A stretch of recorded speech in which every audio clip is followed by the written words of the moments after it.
Hello मेरे toppers के आदमी, कैसे हो आप सब? मजे में यार। आज तो अपने इंस्टीट्यूट में पीटीएम है।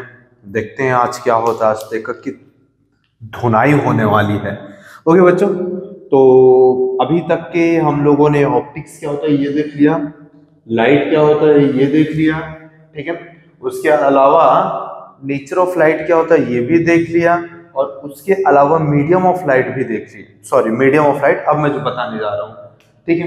तो अगला टॉपिक में जो आपको बताने जा रहा हूं बच्चों, वो है मीडियम ऑफ लाइट।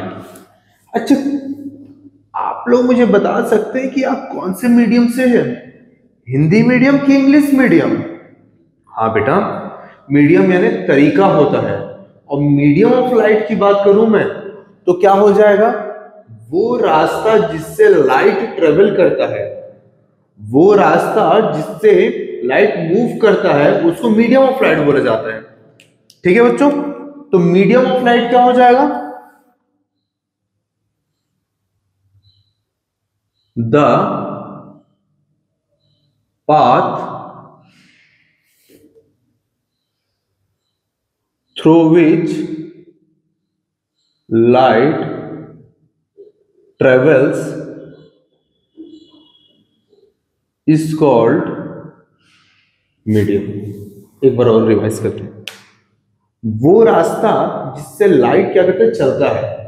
वो रास्ता जिससे लाइट चलता है, वो रास्ता जिससे लाइट चलता है, उसको हम लोग क्या कहते हैं? मीडियम कहते हैं। तो इंग्लिश में कैसे लिखें?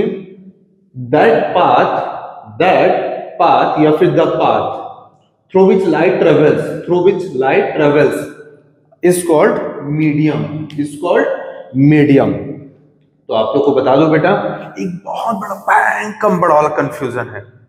Sir rarer medium, denser medium, देखते हैं बेटा। तो अब मैं बात करूंगा टाइप्स ऑफ मीडियम का। तो बेटा ये जो टाइप्स ऑफ मीडियम है ना, ये कंपेयर करके मिलता है। अब कंपेयर का मतलब क्या है?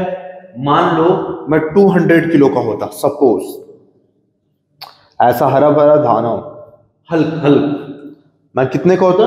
200 किलो का होता। और मान लो कि मेरे सामने छोटा सा बिल्ली 5 kg की। अभी कंपेयर किए तो हैवी कौन सा बेटा? मैं। और लाइट कौन सा? बिल्ली। लेकिन मैं वहीं पर बोलता यार, हल्क के सामने और कोई बहुत बड़ा सा दानव आ गया, एबोमिनेशन, मान लो 500 kg। तो अब कौन ज्यादा भारी बेटा?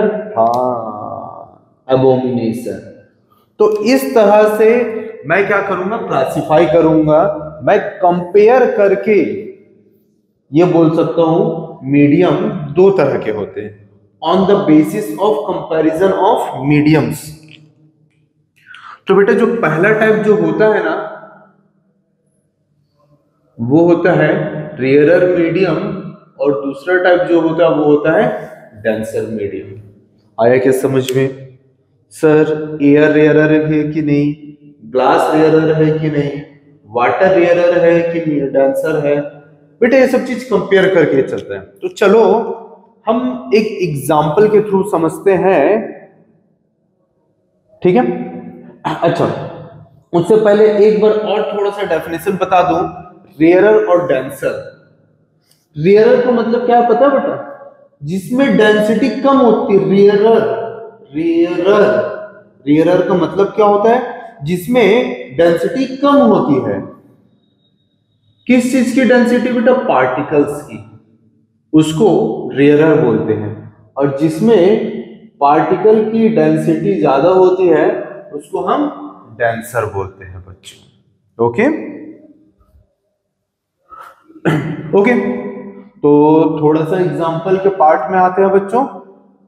चलिए एक एग्जांपल देते हैं, और एग्जांपल जो है एयर और वाटर का। तो बड़ा सिंपल सा है, अरे समझ में आ जाएगा कि भैया एयर में तो पार्टिकल कम भरे रहते हैं। हाँ भाई, तो एयर में पार्टिकल कम भरे रहते हैं, तो क्या हो जाएगा? रेयरर। और वाटर में पार्टिकल ज्यादा भरे रहते हैं, इसका से डेंसर। लेकिन अब मैं बोला, लो बेटा, हमने ग्लास और वाटर के बीच में कंपैरिजन किया, लो वहीं पर खत्म, tata goodbye bye bye. तो उस केस में ना बेटा हम यूज करते हैं ये, पता है क्या किसी को? Refractive index. क्या होता है? रिफ्रैक्शन में देखेंगे, ठीक है। रिफ्रैक्टिव इंडेक्स आ रहे समझ में बच्चों? तो रिफ्रैक्टिव इंडेक्स जो है ना बेटा, जिसका ज्यादा होगा वो क्या होगा? डेंसर होगा। आया क्या समझ में बच्चों? तो ये तो टाइप्स ऑफ मीडियम थे, लेकिन इसके अलावा मुझे एक चीज और बताना बेटा कि किस मीडियम से लाइट ट्रेवल होता है, तो लाइट का रे किधर और कैसे जाता है। इससे पहले आप लोग को फिर से फिनोमिनन ऑफ लाइट में ले जा रहा हूं, एक छोटा सा पार्ट सिर्फ दिखा रहा हूं मैं। सपोज ये एक मिरर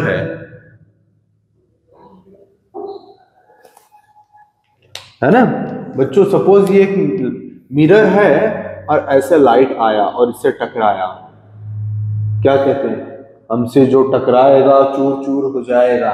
लेकिन बेटा यहां पर चूर चूर नहीं करना है, यहां पे टकराने के बाद में वापस जिस रास्ते से आया था ना बेटा उसी रास्ते से निकल ले। उसको हम लोग क्या बोलते हैं? रिफ्लेक्शन बोलते हैं। उसको हम लोग क्या बोलते हैं बच्चों? रिफ्लेक्शन बोलते हैं। आया क्या समझ में? चलो अपने को याद है क्या? इसको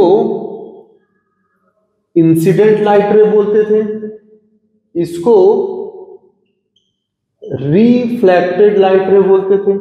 अब ध्यान से देखो बच्चों, मैंने एक बार फिर से मैं आपको एजम्पशन बता रहा हूं, इस बोर्ड में जितने भी जगह आप व्हाइट दिख रहे हो ना, उसको मैं एयर मान के चल रहा हूं अभी। तो देखिए लाइट किससे होके आ रहा है बच्चों? हाँ बिल्कुल एयर से होके आ रहा है। और ये लाइट किसमें जा रहा है बच्चों? अरे हाँ यार, हाँ भाई हाँ, एयर में ही जा रहा है। तो बेटा जब एयर से आ रहा और एयर से जा रहा है, तो ये इंसिडेंट लाइट रे कितना एंगल पे आता है, रिफ्लेक्टेड लाइट रे कितना एंगल पे जाता है, उसके लिए ना हम लोग ना एक नॉर्मल बनाते हैं। नॉर्मल और इंसिडेंट के बीच का angle, angle of incidence. Normal और रिफ्लेक्टेड लाइट रे के बीच का एंगल, एंगल ऑफ रिफ्लेक्शन। तो बेटा अभी तो दोनों सेम मीडियम पे है, और दोनों सेम मीडियम पे है, तो बेटा angle I equals to angle R। और बेटा यही तो लॉ ऑफ रिफ्लेक्शन है। हाँ यही क्या है बच्चों? लॉस ऑफ रिफ्लेक्शन है। तो चलिए मैंने रिफ्लेक्शन का कंसेप्ट बताया आपको, इसी तरह से रिफ्रैक्शन का कंसेप्ट देखते हैं। पॉज करके इसको नोट कर लेंगे बच्चों। तो चलिए रिफ्रैक्शन का प्रोसेस देखते हैं, और ऐसा मानते हैं कि इस बार हम लोगों ने मिरर नहीं लिया था बच्चों, इस बार हम लोगों ने ग्लास यूज किया। और ये देखो लाइट रे ऐसा आ रहा है, तो इसको तो बेटा इस बार तो पॉलिश नहीं है सेकंड साइड पे, तो लाइट रे को उससे आर पार हो जाना चाहिए, ठीक है। लेकिन आर पार नहीं होगा बेटा, तो क्या होगा? इस तरह से बैंड हो जाएगा। आ रहा है समझ में? तो एक चीज याद रखना बेटा, जब हम लोग पार्क में टहलने जाते हैं ना, मान लो ये बीच का डिवाइडर है, अगर ये पार्क है, पार्क में टहलने जा रहे हैं, अगर जगह खाली है, मान लो ये पहला रास्ता P1 पाथ 1 और ये दूसरा रास्ता P2 पाथ 1 खाली है। खाली का मतलब क्या है? मैंने अभी थोड़ी देर पहले बोला था, रेयरर। और आप जब दौड़ने गए, ये लो छूटे ही हमारा, ठीक है। तो ये जब दौड़ने गए, तो जब दौड़ने गए ना बेटा, तो ये फुल स्पीड में दौड़ेंगे, यानी रेयरर मीडियम पे स्पीड ऑफ लाइट जो होता है वो ज्यादा होता है। इसके साथ में बेटा रेयरर मीडियम में अब इसके पास रास्ता तो पूरा खाली है, तो ये बीच का डिवाइडर इससे दूर जा सकता है, तो रेयरर मीडियम में हमेशा एंगल जो है ज्यादा होता है। तो एक चीज याद रखना बेटा, रेयरर मीडियम में एंगल ज्यादा होता है, तो वैसे ही डेंसर मीडियम में एंगल कम हो जाएगा, और एंगल के साथ में स्पीड भी क्या हो जाएगा बच्चों? कम हो जाएगा। आ रहा है समझ में? तो बच्चों इसके आगे बढ़ते हैं और अगला टॉपिक हम देखेंगे नेक्स्ट वीडियो पे। तब तक के मेरे टॉपर्स के आरबी कुछ ऐसा करते रहिए यार कि बस हमारा ही नाम छा जाए। टॉप कर डालो, फोड़ डालो इस फिजिक्स को, कुछ नहीं है फिजिक्स में तो सिर्फ मैं ही टॉपर हूं, हर किसी को 100% दिलाऊंगा मैं। मिलते हैं बच्चों नेक्स्ट क्लास में, तब तक एंजॉय करते रहे क्लास लक्ष्यकोट एकेडमी के साथ में। और प्लीज प्लीज प्लीज हमारे YouTube के चैनल को सब्सक्राइब कीजिए, ऐप को डाउनलोड कीजिए बेटा, वर्कशीट्स मैंने डाला है, फ्री ऑफ कॉस्ट है। और प्लीज हमसे कांटेक्ट में रहिए, वहां पे कांटेक्ट नंबर है, हमारे व्हाट्सएप नंबर है, डायरेक्ट हमसे कनेक्ट हो सकते हो किसी भी तरह का प्रॉब्लम हुआ तो। मिलते हैं बच्चों बहुत जल्द, तब तक एंजॉय करो, मजे करो और फिजिक्स को इसी तरह से बनाते रहो।